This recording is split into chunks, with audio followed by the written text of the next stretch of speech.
We start this manhwa off with our boy, the MC, standing in a world that's already gone to hell. He struggles desperately against the monstrous creature, coughing and screeching as he fights to survive amid the chaos. The sky burns red, the ground is torn apart, and the air feels like it's vibrating with something ancient and pissed off. Our guy looks around at the chaos with the expression of someone who just realized life isn't just unfair, it's actively bullying him. He remembers the moment everything changed. The world didn't slowly decline or fall apart over time. No, it just flipped the table one day when the abyss appeared. One moment humanity was chilling, paying bills, complaining about taxes. The next, monsters everywhere, the kind of creatures that look like they crawled out of a nightmare and decided to make it everyone's problem. And humans, being the stubborn little gremlins they are, didn't just hide, they awakened. Powers started appearing in people like some cosmic lottery, fire, lightning, magic, you name it, someone suddenly had it. And with those powers, people started diving into the abyss, fighting monsters, exploring, conquering. Society shifted overnight. Hard work, character, morals, yeah, those got thrown out the window. Now your worth was determined entirely by your awakened rank. If you were high rank, your future was guaranteed. You could be the biggest jerk alive, but if you had power, the world kissed your feet. But not our MC. He's 35, unawakened, and unable to even open a stat window. While others became heroes, he became a pack bearer, the guy who carries everyone else's stuff, the walking backpack, the human mule. He spent years hauling gear for awakened people who barely remember his name. He's gathered everything he could over the years, scraping by, hoping for a chance to live like the awakened. But deep down, he knows the truth. Without awakening, he'll never be like them, just as he turns around. But just then, we see the ground is littered with the dead warriors who fought bravely and still got folded like laundry. It's a sight that could make even the toughest soldier's stomach turn.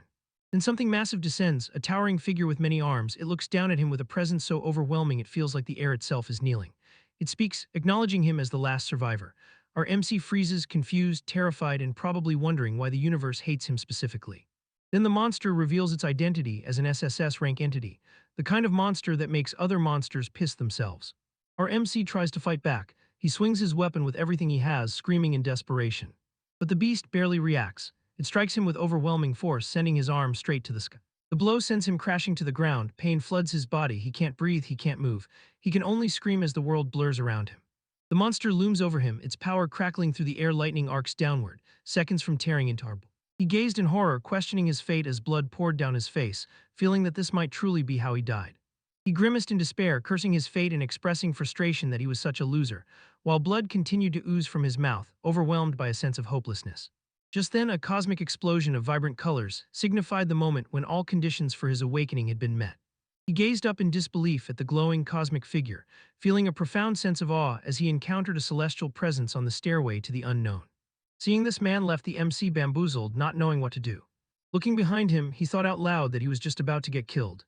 He realizes with shock that the monster is completely frozen, leaving him stunned and questioning the sudden shift in the formidable entity's state. The protagonist, still in shock from seeing the monster completely frozen, reacted with disbelief as he heard the glowing figure behind him mockingly declare that freezing such a weak monster in time was effortless. Feeling his radiant aura from a mile away, our guy asks who this heavenly being just might be. He asserted that he was called the king by others, but emphasized that such titles held no significance for him.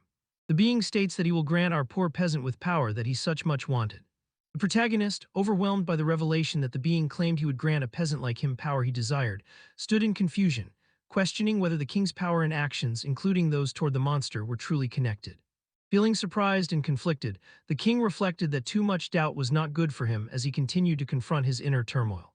The luminous figure on the throne declares that they came to make the protagonist their chosen one, moved deeply by his willpower and tenacity, leaving him astonished and overwhelmed by this unexpected divine proclamation. The MC desperately pleaded for understanding, trembling with fear as the king explained that he was the chosen one, warning that such a miracle should not be expected to happen again. We then see the MC was suddenly slapped awake by the other character, who urgently shouted for him to wake up, leaving him startled and surprised. The bully mocked him, asking if he knocked some sense into our boy. He appeared frustrated and said that the MC always forced him to get rough with him, as our boy called out the bully's name. The protagonist, feeling both confused and surprised, thought to himself how his high school bully was there, and recalling that he was just in the abyss a moment ago. Feeling hurt but resolute, he declared that this might just be the power he was given by the king. Great job, man. Only took you an hour to figure that out. Just then, he was stunned to see a stat window glowing with information, and upon realizing it displayed data from 16 years ago, he felt a surge of shock and confusion. He laughed heartily, clearly amused by the situation, displaying his confident and joyful demeanor as he found humor even amid the confrontation. The bully appeared bewildered and overwhelmed, questioning what was wrong with him and whether he was delirious, as others around him reacted with surprise. He shouted angrily at our guy for laughing, calling him a bastard and warning that he was really asking for it now. But the idiot failed to see the One Punch Man fist aimed directly at his face. I guess this guy needs to ask his mom for glasses. With a superhero-type stance, the MC exclaimed proudly that he was finally an awakened. The opponents shouted insults at him, demanding he recognize his place and calling him a loser, as they charged fiercely toward the resolute and defiant protagonist. As one goon launches his lazy excuse of an attack at our boy, he cleanly dodges it, gaining some aura points. Just before giving him a quick chin check, making sure it's sturdy as it should be. Just then he delivers a flying kick to the other, shattering his ribs for good KO. He's down for the count. Reflecting on his past, the protagonist thought about how he had lived for 35 years as an unawakened individual and had done everything he could to improve himself. He proclaimed that he did everything from basic strength training to learning everything about the abyss and its monsters, including detailed information on awakened skills and the creature's appearances. The confident and fierce main character asserted that there was no way a bunch of inexperienced punks could pose a real threat. As he knocked the two bullies out again, man, these guys just don't know when to quit. Feeling resolute, the protagonist reflected that he would have to train his body from scratch again, sighing with a mixture of determination and exhaustion. The bully, probably feeling himself too much or just plain reckless, with a furious shout, he calls the protagonist a bastard, igniting the tense confrontation. The lead bully, covered in stone armor and fiercely advancing, threatened the MC with intense fury, vowing that he would kill him. As he delivered a quick blow so fast we couldn't even see his arm, our boy still managed to dodge though. The man leaps in the air like a frog, preparing to hammer our boy's skull through the building. The bully's power was so massive that the blast caused a colossal explosion, threatening to reshape everything in its path. But our boy, pretending to be caught in the attack, caught the bully off guard, using his own attack against him. The MC gave the bully a nice long powerful back shot, putting his full strength into it, hoping to knock him out. The rock-hard man appeared unfazed, as he questioned what he thought our boy was doing with such a puny attack. The protagonist, who was determined but reckless, recoiled in pain after realizing he had hurt his own hand with his attack. The rock man, fierce and determined, delivered a powerful punch that created a shockwave, throwing our boy back like when someone gets offered salad. As he crashes into the wall, getting backshotted. He starts coughing up blood from the ass-whooping he is receiving, but he has plot armor, so expect something soon. Smirking menacingly, the man taunted the fallen protagonist, questioning whether his arrogance had finally been shaken by the harsh reality. He taunted his opponent with a cruel and mocking remark, belittling him as a pathetic and unawakened bastard, his confident and smug expression radiating dominance. You guys know, the classic bully bullshit monologue. He challenged the MC with a provocative question, daring him to choose between continuing to dodge or fighting back using his awakened skill amid the chaos and debris surrounding them. The MC reflected on the truth that every awakened individual possesses a unique skill and rank. He explained that the power levels from F, equivalent to an unawakened state, up to S-Rank, which signifies a monstrous level of strength, increase exponentially in physical abilities and skills according to their rank. Despite his frustration, he realized that his only current asset was a skill he had never even heard of, ranked at the lowest level. He was deeply contemplating his inability to defeat a C-Rank awakened like the bully, feeling conflicted despite his determination. Feeling unwavering confidence amidst the chaotic energy surrounding him, he proclaimed that he felt that for some reason he would not lose. Startled by the swirling energy and its ominous aura, the bully exclaimed in fear, uncertain of what this shocking entity was in front of him. The protagonist appeared to awaken his powers, prompting a shocked reaction from the bully, who questioned whether he had truly been awakened and mocked his worth as a loser. The protagonist confidently declared that he could control his magic freely, as he demonstrated his newfound power. The bully determined to confront the chaos, declaring that his only priority is to eliminate the MC as he rushed at our boy. But just then, our guy lifted his arm and unleashed his overwhelmingly ability towards the bully. Just as the bully made contact, the man exclaimed in fear that something was wrong. We then see our boy sucking the life out of his bully, not giving him a second to spare.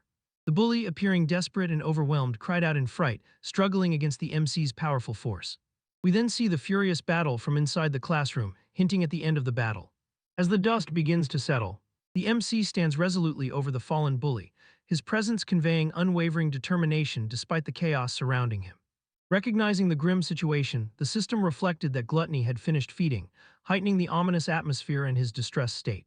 The protagonist's hand infused with raw energy and cracking with power, as the system signaled his unexpected rank increase to E, a result of Gluttony's influence. The system then explained that our boy's new skill, Rock Hard, has just now been registered in his arsenal. We then transition to outside the nurse's office, as we see a stunning nurse sitting down, confused about what she is seeing in front of her. We then see the MC bringing in his test dummies, stating that they held up well and now he's back to return them.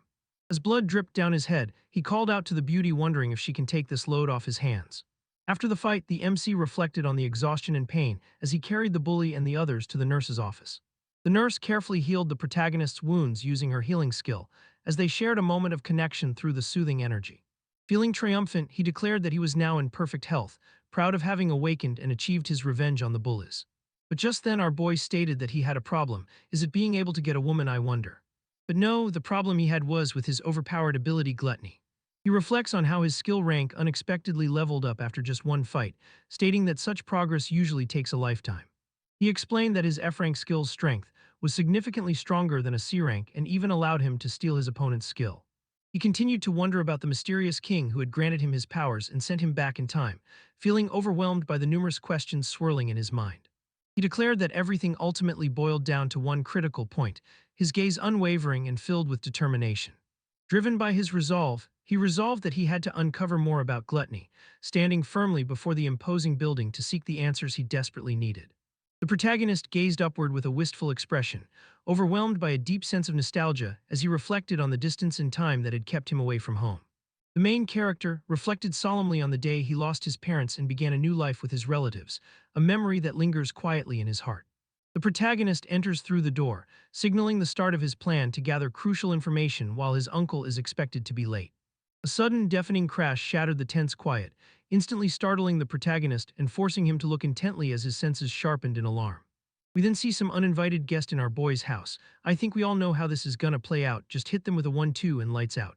Just then, the little kid with freckles calls out to the MC, startled to see his unexpected arrival. The protagonist's face reflected shock and worry as he urgently called out for the kid, asking why he wasn't at school studying like a nerdy boy. The furious protagonist shouts at the kid, his voice trembling with frustration as he glares intensely at the open boy of money. The protagonist, deep in thought, recalls a turbulent past where the kid ran off with his uncle's savings, as the goons questions the identity of the MC.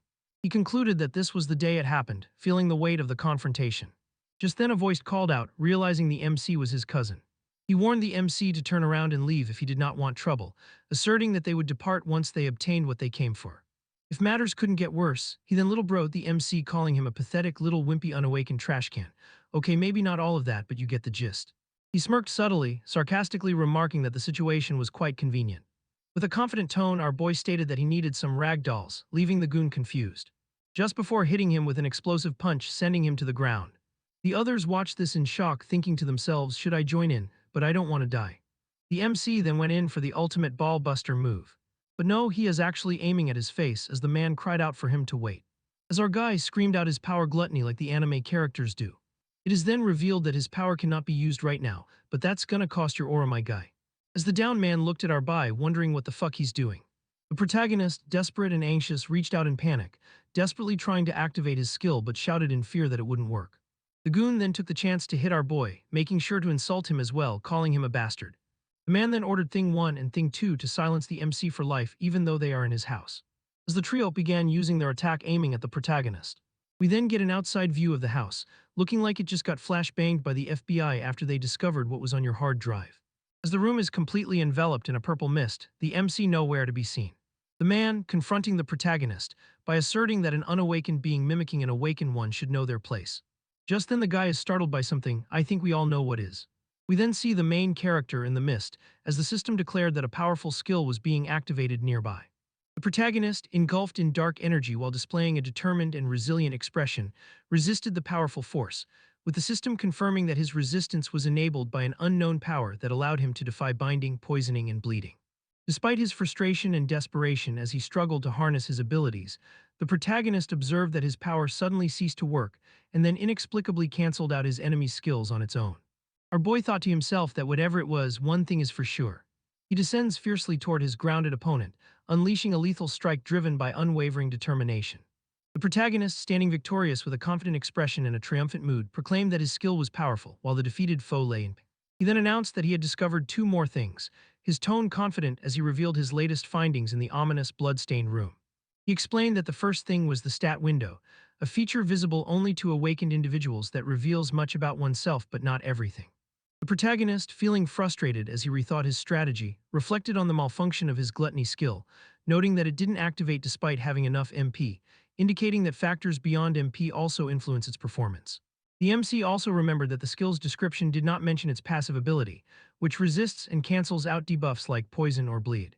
He sat in contemplation, quietly acknowledging that he could take his time confirming these theories. Just then we see the MC's cousin kneeling before him like a king, our boy questioning what he was doing. The kid, lying on the floor with an intense and desperate expression, pleaded for forgiveness, admitting that watching the MC's remarkable actions had made him reconsider his life choices and begging for mercy just this once. The loser, on his knees with a humiliating expression, begged for mercy by promising to do anything, including licking shoes and barking like a dog, while the MC looked down at him with contempt, criticizing his patheticness. The protagonist, despite his frustration, dismissed the distraction caused by the barking dog, asserting that the idiot was not the issue right now. The protagonist then lamented that something huge is about to happen today, as we see a horrifying monster hinting at something bad. The MC states that he will forgive the dog, which shocks him, asking if he was really gonna forgive him. But of course not for free, dumbass. The MC extended an invitation, urging the idiot to come and do something with him. The scene then shifts to outside in dark, gloomy area, which something is bound to happen at. Upon closer inspection, we then see that this area is blocked off, and only authorized personnel can enter. We are then introduced to three background characters that no one cares about as they look at something in. The three people, alarmed and determined, stood facing a portal from which monstrous figures were emerging, signaling an imminent confrontation. The man explains that there hasn't been a in 10 years, but now monsters from the abyss are swarming through a sudden hole between dimensions, highlighting the severity of the dimensional crisis. The girls, worried and assertive, raised an alarm about the rapidly increasing number of monsters, fearing that if they were left unchecked, the area would soon turn into a dungeon. But the calm and resolute man reassured them that an evacuation was unnecessary. He declares that his skill barrier, which is rank B, will hold them off, standing resolutely in front of the formidable barrier while monstrous figures loom behind him. He then analyzes that the is a C rank, which means there won't be any monsters above C rank, highlighting the strategic importance of the situation. While trying to aura farm in front of the ladies, he loses every single point as his so-called barrier breaks. But wait, this guy does a no-look kick, slaughtering all the monsters before him will give him 3 aura points back. Feeling confident and defiant, the man gestured reassuringly, asserting that his team of B-rank fighters could handle the threat without issue. We then see Dog Boy running anxiously through the alley, nervously asking if it was truly safe, seeking reassurance amid his distress. The kid demanded to know if the control unit was already there and questioned whether that was sufficient, his frustration evident. He analyzed that the initial measurement of the suggested a C-rank threat, and since the control units were all B-rank, he believed they would be sufficient to handle the monsters. As the young kid agreed to the statement, our guy then dropped a bomb, exclaiming what if the gate wasn't really a C-rank gate, shocking the. We then shift to a filled with the of monsters. We then see the man looking at the broken barrier with a puzzled expression, wondering how such weak monsters could have penetrated his supposedly impenetrable B-rank defense. He was alarmed as he realized that higher-ranking magic was flowing through, prompting him to question if there was even more powerful magic at work. Startled and filled with fear, the woman reacted urgently, warning that a threat was emerging from inside the glowing gate as monstrous creatures began to pour out. We then see nothing but yellow teeth and stinky breath, but we know this monster is strong. The leaves 4 eyes shocked, commenting just what on earth he was seeing. The man, standing fearless amidst shattering surroundings, boldly declared a challenge as the monstrous figure loomed closer, intensifying the tense confrontation. Growling at the 3 meals before him, this monster is introduced as a giant ogre and is ranked A. The guy was shocked, shouting that the monster was not a C-rank monster but an A-rank. Just before it caught in fireballs straight to the face. The battleground erupted in explosions, everywhere, not leaving the trio with any chance to escape. The kid demanded to know how the MC knew about everything, expressing his confusion and anxiety, and our bot recalled to himself that he had already experienced this scenario before. Acting non, our boy just stated that it was his sixth sense and he just had a hunch. Just then we see civilians and others reacting in fear as a horde of monstrous figures charged at them, prompting a loud scream from one of them. The civilians warned each other that a gate break was happening and to run and save your lives. The MC, looking unfazed, questioned his cousin, asking if he remembered what he had to do and urged him to go ahead. But just before, the young man asked what the MC was going to do, with a look of worry anxiousness. He declared that he would take care of the monsters first as he rushed forward with unwavering resolve, gripping the mysterious weapon tightly and embodying the fierce determination that had taken hold of him.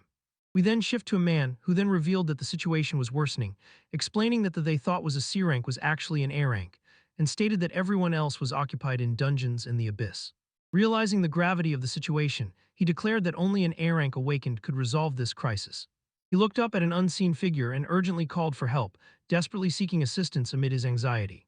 We then see a main character dupe as he stood with a resolute expression, tears and sweat mingling as he declared that he was the bearer of the Sword of Light, embodying his unwavering determination. He called out to the citizens with unwavering resolve, proclaiming that their hero, Knockoff MC, was on his way. We then see the real MC giving belt to ass, knocking each monster out with just one shot each. He then uses his ominous power with the plan to suck all the monsters up. We are then shown our boy absorbing every monster he's killed, hoping to gain more XP. He smirks confidently, revealing that he had anticipated this moment all along. Realizing that his fatigue meter was the reason Gluttony had failed before, he understood that his skill would not activate if his fatigue exceeded 70%, heightening his concern about his limitations. He continued as he explained that most skills consume mana to activate, but other factors also played a role. Like fatigue, he understood that the fatigue meter rises with each skill use, and as it reaches higher levels, his skill power weakens while his body bears greater burden. He reflected on the challenges of managing his skills while confidently realizing that absorbing dead monsters allowed him to replenish his mana without depleting it, marking a successful use of complete gluttony as he stood amidst the chaos, energy flowing into him. With a devious grin, he voiced that the best thing about this whole situation. He proclaimed that by using gluttony, he can increase his rank without limitation, feeling euphoric as he revels in his newfound power amid the devastated cityscape. He fervently believed that at this rate he could reach S-Rank or even SS-Rank, and he was now convinced he might become the first ever SSS-Rank awaken. He is now reflecting on his situation, thinking that he should return to his cousin and continue his next move, as he stands amidst the aftermath of chaos with a resolute and introspective demeanor. Just then something catches his attention, causing him to turn in curiosity. The protagonist, surprised and concerned, watched in alarm as a powerful and chaotic clash unfolded between the man and monster. The guy shouted that the monster was wicked and declared he spoke for the souls who had perished at its hands, embodying his furious determination as he confronted the foe. He embarrassingly declared that he, the warrior of justice, would punish the ferocious monster with unwavering resolve. As the two beings continued, they each began to attack. The man swung his holy sword with all his might, hoping to end this in one shot. The explosion tore through the cityscape with a deafening boom, unleashing chaos and sending debris soaring into the air. The MC was stunned as he realized that he had defeated the A-Rank monster with a single hit, and that he must be the A-Rank awakened who had previously taken care of in his past life. The protagonist, filled with awe, observed the man unleashing the Sword of Light, which he declared was as powerful as they had said. But just then, our boy wondered what this idiot who can't stop crying was doing here. The protagonist recalled that in his past life he had heard that he had defeated the giant ogre on the other side of the city. Just then, the MC gets a worrying thought that something boss was about to happen. Just then, the system declared that a skill use has been detected, leaving our boy shocked. Just then, while still praying, the man is backstabbed by an unknown intruder. Touring around in shock, the man shouted to know what just happened. "I mean, you got stabbed pretty straight to me." The bug-looking guy smirked menacingly as he unleashed the powerful attack, loudly declaring that he had caught his opponent. We then shift to an unknown room. We then see the young boy hovering over a woman about to do the unthinkable.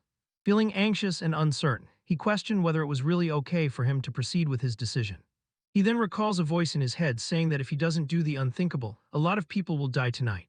We then see, as the MC declared that one of the deaths would be their school nurse. He stated that despite the chaos, the woman chose to stay and attempt to rescue a child rather than evacuate, ultimately dying at the hands of the approaching monsters. He hesitated but agreed that he could use his hypnosis skill to put anyone he touched to sleep, and was then asked to use it to protect the hot nurse by taking her somewhere safe. The MC then declared that he would take care of the rest with unwavering confidence, embodying his resolve to assume full responsibility. The young boy questions how the MC knows about all of this, his perplexed mind trying to grasp the hidden truths behind the situation. Just then a thought hits our boy like Truck does to everyone, as he figured out the MC's true identity. No guys, of course not. The dumbass asserted that the MC had gained a skill that allowed him to see into the future.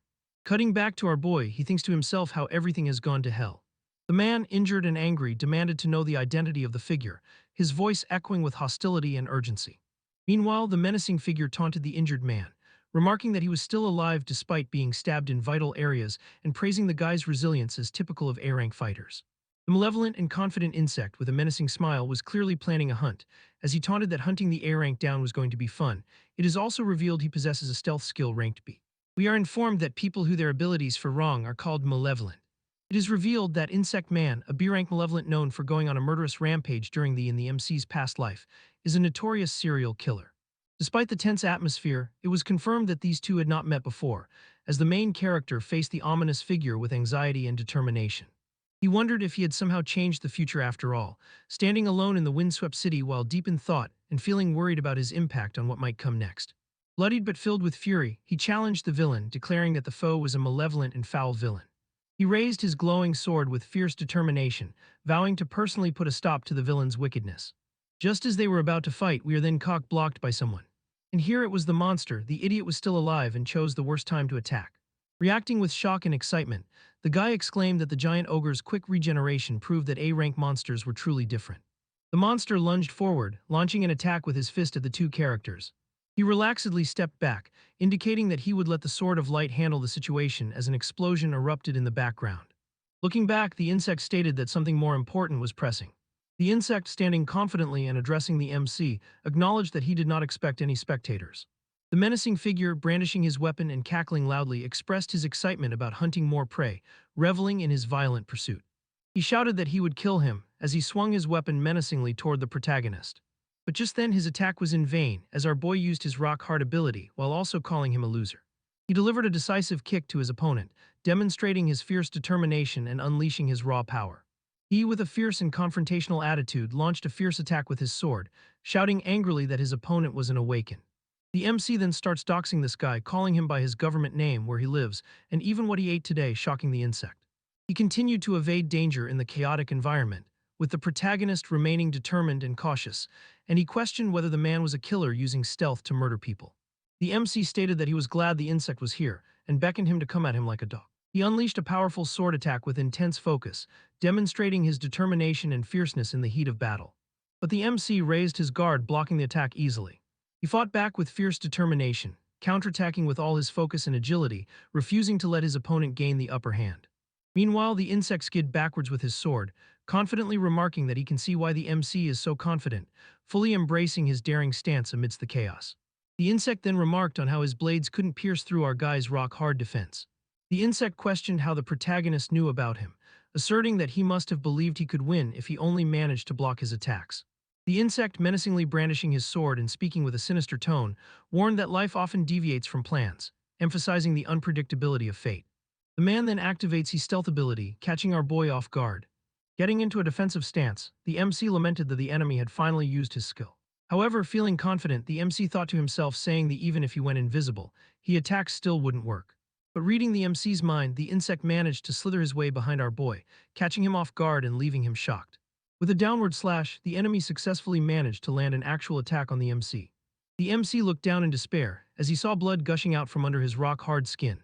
The maniac, laughing ominously while thrusting his arm forward, declared that he had hunted many guys like the MC before, revealing his menacing and arrogant intent. The guy then declared confidently that fools like our MC who believed their skill was invincible would all start running in fear when he revealed their weakness. Feeling himself, the man arrogantly mocked our guy, saying that he would teach him one last lesson before putting him 6 feet under. He shouted that all skills have a weakness, unleashing his power in a fierce and decisive attack. The MC was stunned to realize that even Stone's skin, which he believed to be invulnerable, had a hidden weakness that he had never anticipated. He stated that Stone's skin wasn't actually blocking each attack completely, but that the stone was crumbling away, slowing. And that after the new stone formed over the old damaged stone, it would not be as hard. The MC nervously commented that the insect kept attacking. He figured out our boy's weakness just like that.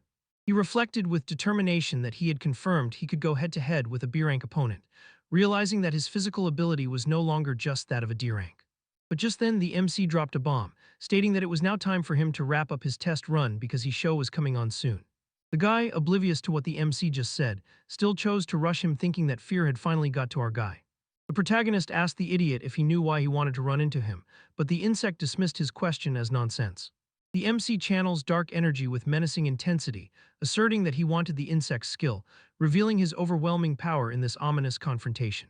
The man, alarmed by the dark magical energy looming above him, exclaimed that the mana felt ferocious and questioned whether this was the hidden power the MC hiding. The idiot then ignores everything he sees and calls the MC a fool, the audacity of this insect. The insect remained confident and smug, as he taunting that the MC could not hit him since they couldn't see him. Using his words against him, the protagonist, confident and resolute, declared that he had revealed a crucial insight, asserting that all skills indeed have a weakness. He realized that even as many monsters tried to run away from him, the dark tendrils of gluttony fully enveloped them, symbolizing how they were ultimately consumed by the insatiable force. The MC states that, in other words, no matter where he runs, or where he hides, as the guy finally catches on to what's about to happen to him. He states that the insect couldn't outrun gluttony. The MC then completely dismembers the insect's body, consuming every last thing he had left. We then cut to the battlefield where we see someone passed out. The man, coping from getting his ass handed to them, blamed it on the villain attacking him from behind. He questioned whether even he, the hero of justice and invincible warrior, could escape his fate while lying on the ground, bloodied and desperate. We then see the giant ogre, still standing with not a single wound to show. Such much for the rank hunter. Guy is completely trash. The ogre, not wasting a second, delivered an outstanding blow, sending rocks flying everywhere. I wonder if this sort of light guy has plot armor. But what do you know, the man is nowhere to be seen, shocking even the monster. Just then we see someone stating that the man was out cold from the attack. As we guessed, it's our boy, holding the useless sack of potatoes, getting ready to confront the monster head-on. Activating his powers, he exclaimed that having the guy passed out made things easier for him, trying to hide his identity. The scene shifts as we see an elder couple opening the door in shock. The kid joyfully entered the home, with the protagonist calling out excitedly for his parents and asking if everything was all right. They expressed their relief and concern, exclaiming that they had thought he had been eaten by monsters. We then see someone holding a phone with the news displayed, the man stating that there was breaking news. The man announced that the government had officially lifted the warning, marking a tense moment of relief yet underlying danger. He continued, saying the government announced a 7-day school break in case of any subsequent disasters. He lamented, realized that more survivors had been found, and the public was now breathing a collective sigh of relief, as we see the trio still alive somehow. We see the police doing their job, questioning the nurse as she stated when she came to, she had no idea where she was. We then see the wannabe. He passionately declared to the crowd that he was not the one who defeated the giant ogre, and insisted that the true hero was someone else. The news stated that, since the giant ogre's body has not been recovered and the attacker vanished, many are expressing concerns about the safety protocols in place, as the characters stand amidst the rubble contemplating the devastating aftermath. The one watching the news is then shown to be the MC, as he said to himself that everything went perfectly. He noted that no one had noticed that it was him, as he stands in the middle of nowhere. With a confident smirk, our boy states that it was time advance. He declared that it was time to move on to the next stage as he stood resolutely before the ominous tunnel, ready to proceed. He reflected on his newfound skills with a sense of triumph, particularly emphasizing that gaining stealth was a significant achievement, and he felt proud of his progress. Despite feeling anxious and aware of his limitations, the MC mentally assessed that he couldn't spam all 3 skills without exhausting his mana and worsening his fatigue. While thinking, the MC thought of a brilliant plan to combat everything. Our boy states that by using potions he could combat getting fatigued. Realizing the high cost of potions, he resolved that to earn enough money he would need to go hunting. The protagonist, struggling to maintain his grip while climbing the wall in a tense moment, thought that in order to hunt legally he would need to obtain an official license, which added to his worried state. But the MC is not out of all ideas, as he says that he's forced to use only one option now. Our boy says that he needed to hunt in undiscovered dungeons, surrounded by ominous creatures that threatened to overwhelm him with their lurking presence. The spider-like creatures, furious and hostile, shouted that they would paralyze and eat the MC, as he mocked their intelligence as they revealed their intention to attack. He contemplated that B-rank monsters wouldn't help him level up at all, and decided he might need to consume a few hundred of them to progress. He faced the menacing monsters with a challenging attitude, and one of them shouted angrily that the MC was unaware of the danger it was in. As they unleashed their attack at our boy, they stated that they would suck him dry. They mockingly taunted him, with one laughing loudly and asking how it felt to lose sensation in his limbs, relishing his evident fear and helplessness. But the MC doesn't go down easily. He manages to absorb each one of their attacks, as an unknown power allowed him to resist. Leaving the monsters now scared, our guy said to the 3 that they had some useful skills, but he'll be taking them now. As the monsters reached a climax, Gluttony finished feeding with a series of destructive screams and sounds of violence, indicating that a new skill, paralysis, had been registered in this index. The scene shifts to outside a luxury building, as we are introduced to the New Korea Player Association. We then see 3 prominent figures, each sitting down playing the quiet game for some reason.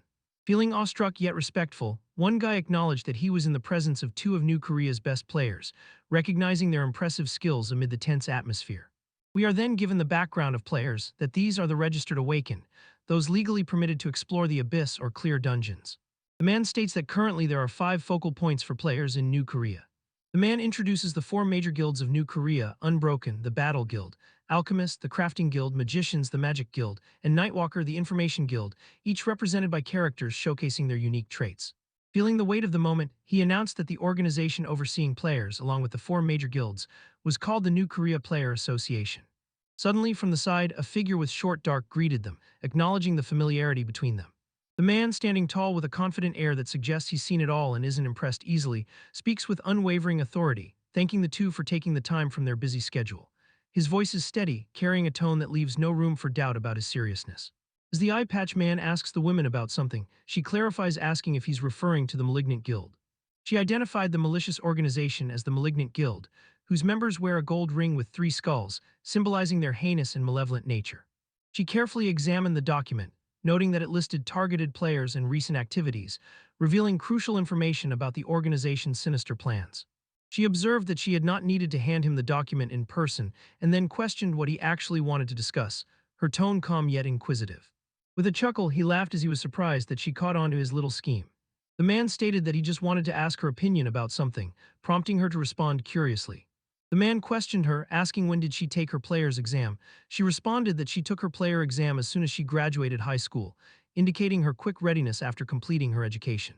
Just then the woman catches on to what the man was truly asking. With a devilish smirk, he questioned her with a serious tone, asking if she believed a high schooler could fight monsters. We then shift to the MC, sitting on a pile of monster, hinting at his ever-so-growing power. The protagonist, seated cautiously among the monster corpses with crystals on his backpack, called out inquisitively whether the alchemist was one of the 4 major guilds, seeking a response. Noticing the glowing monster core he holds amidst the defeated foes, he calmly requested to buy some potions, signaling his continued pursuit of strength despite the recent chaos. We then cut to school, as we learn that the mandated 7-week lockdown has been uplifted, prompting all students to return back to class. The MC states that over the 7-day break he did a list of things, first starting with strength training. Then of course clearing dungeons, set on leveling up and increasing his rank. We see outside the Alchemist Guild as someone shouts at the quantity of monster stones they were presented with. And lastly, our boy states that he spent every single stone on buying potions, as the buyer stated that the MC was now to be treated as an SVIP member from now on. With a hand on his face, he thought to himself that despite doing all of that, he still had a long way to go. He considered his options quietly and concluded that he should still go to school, although the weight of his thoughts lingered heavily. Just then some measly students, hearing the rumor that the MC supposedly single-handedly fought off the bully and his cronies, was left startled and questioning whether this meant he had truly awakened. One student, reacting with alarm and confusion, expressed that the MC was in huge trouble, while the girl questioned why this was happening. Just then, right on cue, someone kicks over a desk, not caring for the school property whatsoever. To make matters worse, the person then displays his arrogant behavior by putting his moldy cheese foot on top of one of the desks. We are introduced to 3 students surrounding our boy for no reason at all, most likely the head bully of the school and some hot shot. The man, who is introduced with an S rank, confidently smirking and surrounded by a fiery aura, greeted the protagonist with a smug remark that it had been a while. We are then given the background of the loser. The successor of Tae-san Group and leader of Tae-san High's delinquents, stood confidently with his followers, establishing dominance. We cut to a flashback of the MC getting bullied. He states that this loser was behind the ordering of the 3 goons bullying him to begin with. And why, you ask? Simply because our guy here was an unawakened man. Talk about discrimination. The MC, with confidence in his voice, states that he was no buddy of his. And of course not without telling the loser of a bully to shut his trap and piss off. Just then the lackey got offended. Even though no one was talking about the guy, at least we know how hard the guy rides for his boss. But instead of praise, the man caught and jabbed straight to this face, and guess who his was from? The boss, standing confidently and menacingly, warned his lackey that they should not interrupt his conversation, maintaining a tense and intimidating stance. Man, it be your own homies. He smirked suggestively, radiating a confident yet ominous aura, and challenged the MC that while defeating his lackey might have made him overconfident, there was more to come. He towered over the MC with an intimidating presence and warns that he should choose his enemies more carefully, emphasizing his dominance and unshakable confidence. But our guy isn't fazed. He gazed at the glowing, fiery mana surrounding the bully and remarked that it was truly impressive, confirming that he was an S-rank awakened. Just then, the MC began harnessing his power to try and absorb the man's power. We see the power of the MC as energy crackled around his hand. The protagonist thought to himself as he questioned that he'd like to see how the bully fares against Gluttony. Just then, a confident and authoritative female figure, determined to assert her dominance, commanded the bully to leave, asserting that enough was enough. She unleashed her icy cold powers, attacking one of the lackeys for no reason. Man, I feel bad. Guy caught a stray for no reason. As she looked at our guy with her dead ice-cold eyes, she ordered for the MC to halt his aggression also. We are confidently introduced to the blue-haired girl, the standard Miss Goody Two-Shoes that has perfect grades and heir to some big corporation, also another S-ranked in the class president. Just then the MC expressed that the only issue was that she was annoyingly straight-laced, and always stands 10 toes down and never runs from a fight.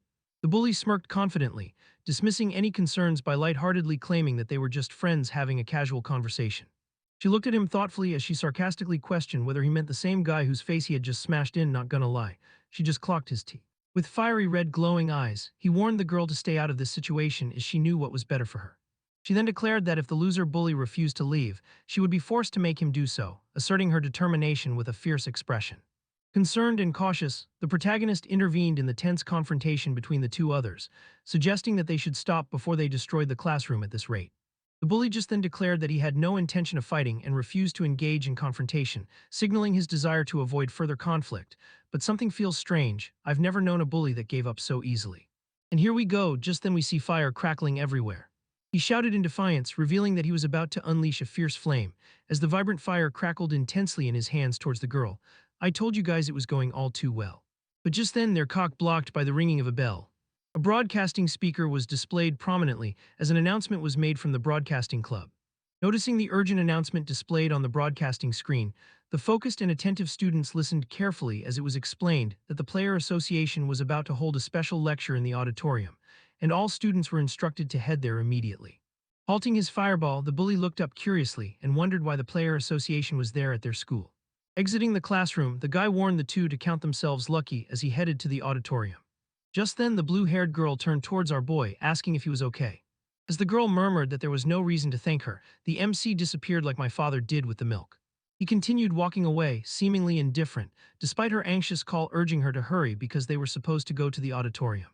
Leaving the girl standing there confused, our boy states that he was going on ahead. The confused woman thought to herself, lamenting if our boy was always that alpha and cool, leaving something soaking. The scene shifts as the students wondered what the special lecture by the Player Association was about, speculating that it might concern as they gazed up at the stage amidst the large audience with curiosity. Just then on the mic, someone made their introduction, stating his name and revealing his position as the Deputy Department Head of Human Resources at the Player Association, while the group of students listened attentively. The authoritative figure at the podium, with a serious demeanor, explained that he had come to deliver an apology for their failure to contain and to provide safety instructions to the gathered crowd. And with an ominous aura, the man suggested that there was another underlying reason. He announced that he would reveal the future of New Korea and a change in the player exam, speaking passionately into the microphone surrounded by a mystical aura.